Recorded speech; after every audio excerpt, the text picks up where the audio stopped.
Industry research shows waterlogging costs cane farmers millions of dollars a year in lost production. For each day of waterlogging, losses can be as much as half a tonne of cane per hectare.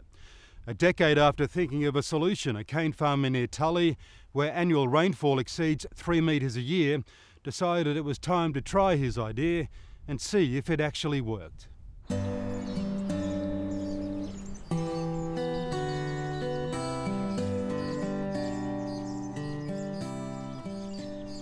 Tully is the wettest place in Australia, making it perhaps the toughest place in the country to get water off cane land, not just quickly, but in an environmentally sound way. Alf Nucifora bought his 140-hectare cane farm in Murray Upper, southwest of Tully, in 1994. Subsurface drainage was a must, so he laid 4-inch ag pipe, but he says it didn't work very well. I was having trouble with the 4-inch ag pipes. They were blocking up with cane roots. So I thought, I've got to do something here, otherwise I'm going to have trouble every year in these paddocks. Alf then devised his own solution. He upsized to much bigger 9-inch pipes, which he cuts into 6-metre lengths. His idea worked. Blocks that were once waterlogged for weeks are now trafficable just a few days after heavy rain. The water gets away quickly out of the paddock when there's rain, and the paddock dries up a lot quicker in order for harvest the year after. On the left here, the paddock here has got about 55 pipes in it. The one on the right's got about 50, and the one up the top's got about 50. Normally if the water can't get away, it blocks up, then the ground gets wet and you can't harvest it, so you lose productivity there.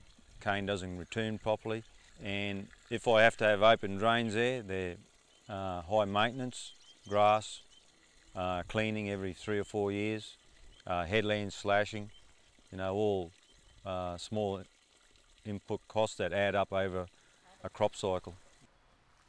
The chief benefit improved drainage has delivered is better cane growth, but it also meant that instead of waiting for land to dry out, Alf Nucifora can get machinery out onto paddocks and back to work much quicker than before.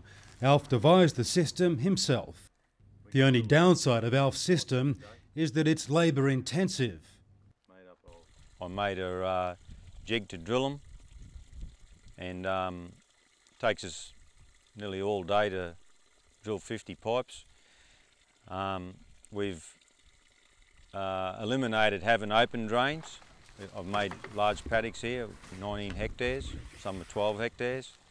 Initially it's probably a bit of a cost, but you do away in time without having drains and big paddocks, no short rows.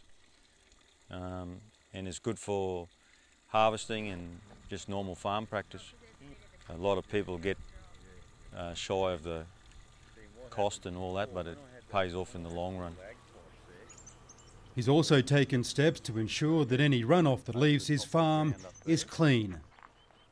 The water where you see on the left here runs down into a drain here that's got yabby grass growing in it, and down the bottom there I've got a bit of a trap there to catch any silt before it goes away into the local creeks. So the purpose of that is just try and slow the water flow down the main drain. It's done with a series of rocks and also vegetation.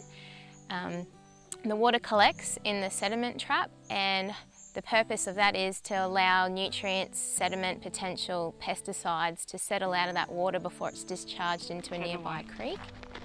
The good news is there isn't much silt to catch. Alf hasn't had to clean out the trap in 10 years. After the drain, water hits one last rock groin before leaving the property. It gives it some more time, I guess, to settle out any remaining pollutants that might be in that runoff water, and also minimises the impact of high velocity water hitting the drains and causing drain bank erosion before it's finally discharged.